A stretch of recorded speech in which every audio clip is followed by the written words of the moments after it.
अस्सलाम वालेकुम। मैं आपका मेज़बान समी इब्राहिम और आप हमारा सोशल मीडिया देख रहे हैं। आज 10 अगस्त है, मंडे है और मैं इस्लामाबाद में आपसे मुखातिब हूँ। सुबह का वक्त है।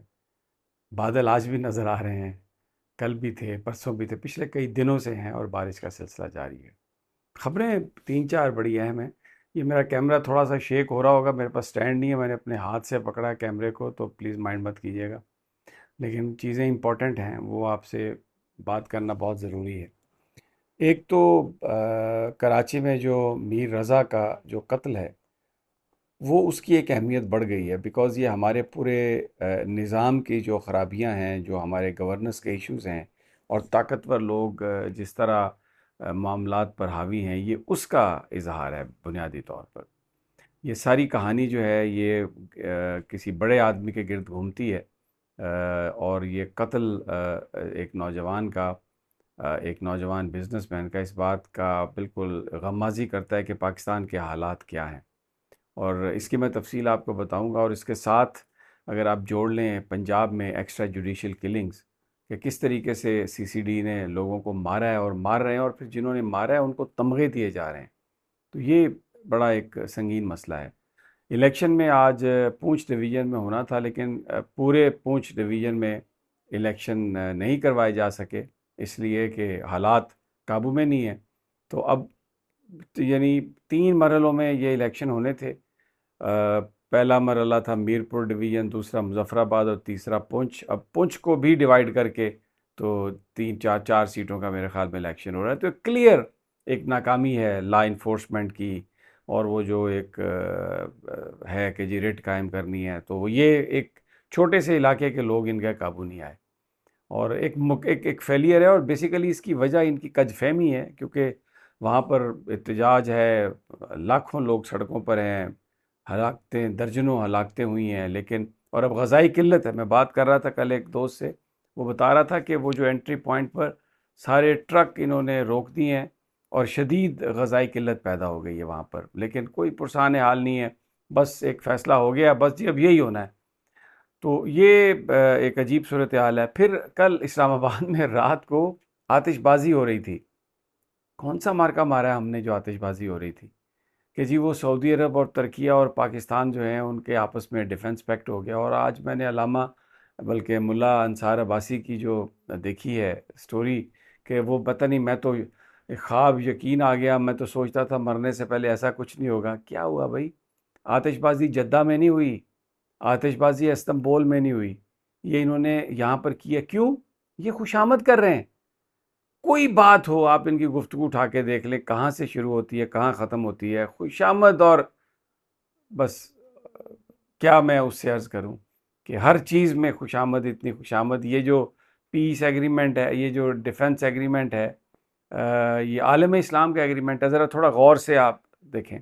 इस वक्त मिडल ईस्ट में क्या कोई सऊदी अरब पे हमला कर रहा है? कोई ख़तरा है? नहीं। क्या कोई तुर्किया पर हमला कर रहा है? कोई ख़तरा उन्हें है? बिल्कुल नहीं।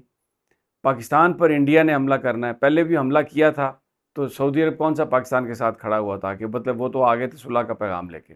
अच्छा, अब हमला किस पे हो रहा है? अमेरिका किसको मार रहा है? ईरान को। इसराइल किसको मार रहा है? ईरान को। ईरान से मिसाइल उड़ते हैं सऊदी अरब की तरफ, तो वो कुछ सऊदी अरब के शहरियों की तरफ नहीं आते, वो कहाँ आते हैं? अमेरिकन बेसिस पर। अगर कुवैत की तरफ जाते हैं तो कुवैत पर हमला नहीं है, वो अमेरिकन बेसिस पर। क्यों? ईरान पर बीमारी हो रही है, इसराइल पर। अच्छा, अब ये कि एक पर हमला सब पर हमला तस्वर होगा।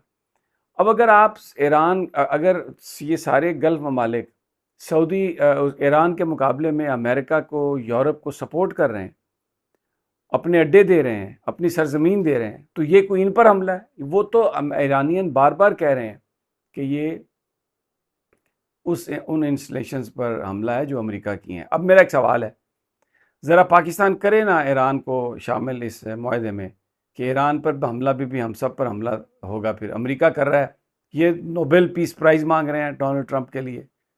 ये गज़ा पीस बोर्ड क्या उसने अचीव किया जिसके ये मेंबर बने हुए हैं? एक ऐसा फ्रॉड जिसको एक अंधा भी देख ले। तो ये पाकिस्तान वतन अजीज़ की ये हालत अपना चल रही है और ये चलती जाएगी। अच्छा, अब आज पीटीआई के जो लोग हैं वो आएंगे इस्लामाबाद हाई कोर्ट के सामने। रात उनकी इमरान खान की हेल्थ के हवाले से बड़ी तशवीशनाक ख़बरें हैं, और जो इस वक्त शोर मच गया है उसमें पहले तो ये एक प्रपोज़ल थी कि 14 अगस्त को लॉकडाउन एहतजाज, लेकिन फिर क्योंकि वो यौम पाकिस्तान है, लोग निकलते हैं, फैमिलीज़ के साथ निकलते हैं, तो उस मौके पर लॉकडाउन का फ़ैसला मौखर किया गया, जो कि बहुत अच्छा फ़ैसला है। अब आज इस्लामाबाद हाई कोर्ट के सामने जो एमएनएज़ हैं, अरकान असम्बली, वो आएंगे और उन्होंने वहाँ पर एहतजाज करना है। ठीक है, आप एहतजाज करें, लेकिन असल मामला ये है कि फ़ोकस जो है वो 27 सितंबर पर, क्योंकि ये जो उनकी मुआलज से इलाज की जो डिमांड है और एक्सेस की डिमांड है, फेयर ट्रायल की डिमांड है, बिल्कुल लीगल डिमांड्स हैं। ये कोई किसी और आइन इसका हक देता है किसी भी शहरी को पुरअमन एहतजाज करने का। तो ये लेकिन अब मैं चलता हूँ सबसे पहली खबर पर, जो मीर रज़ा की खबर थी। देखें, जब वो लाश मिली 28 जुलाई को, वो अगवा हुआ और फिर एक उसकी लाश मिली, तो पुलिस ने ये कहा जी कि उनको पीछे से उनको उन्होंने खुदकुशी की है। ऑटोप्सी रिपोर्ट भी बना दी गई, और जब पुलिस सर्जन ने आके कहा कि गोली पीछे से लगी है, तो ये मजाक उड़ा रहे थे वज़ीर जो दाखिला हैं सिंध के, वो भी, और सारी हुकूमत के, जनाब ये ऐसा नहीं है, ये ऐसा नहीं है, ये ऐसा नहीं है। अब उनके वालिद ने और फिर जबरान नासिर और कुछ और लोगों ने इसको जब उठाया तो मीडिया पर प्रेशर बिल्ड किया, और मजिस्ट्रेट ने जब दोबारा कहा कि इसकी निकाली जाए बॉडी, तो उसमें ये साबित हो गया ऑटोप्सी रिपोर्ट में कि गोली पीछे से मारी गई है और बॉडी पर टॉर्चर के निशान हैं, और फिर एसिड का भी इस्तेमाल किया गया ताकि उंगलियों पर निशान मिट जाएं और शनाख्त ना हो सके। अच्छा, अब डेफिनेटली अगर ये अब पुलिस ने इतना कवर अप किया है तो किसी बड़े आदमी को बचाने के लिए किया। अच्छा, फिर अब बड़ा आदमी कौन है मुझे नहीं पता, लेकिन एक खबर आ रही है कि शर्जील मेमन साहब ने एनसीसीआई से ये कहा है कि मेरे खिलाफ प्रोपेगेंडा मुहिम हो रही है, मेरे और मेरे बेटे के खिलाफ, तो जिन लोगों ने ये किया उनको पकड़ा जाए।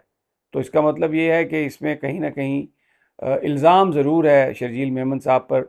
सच्चा है या झूठा है उसके बारे में हम कुछ नहीं कह सकते।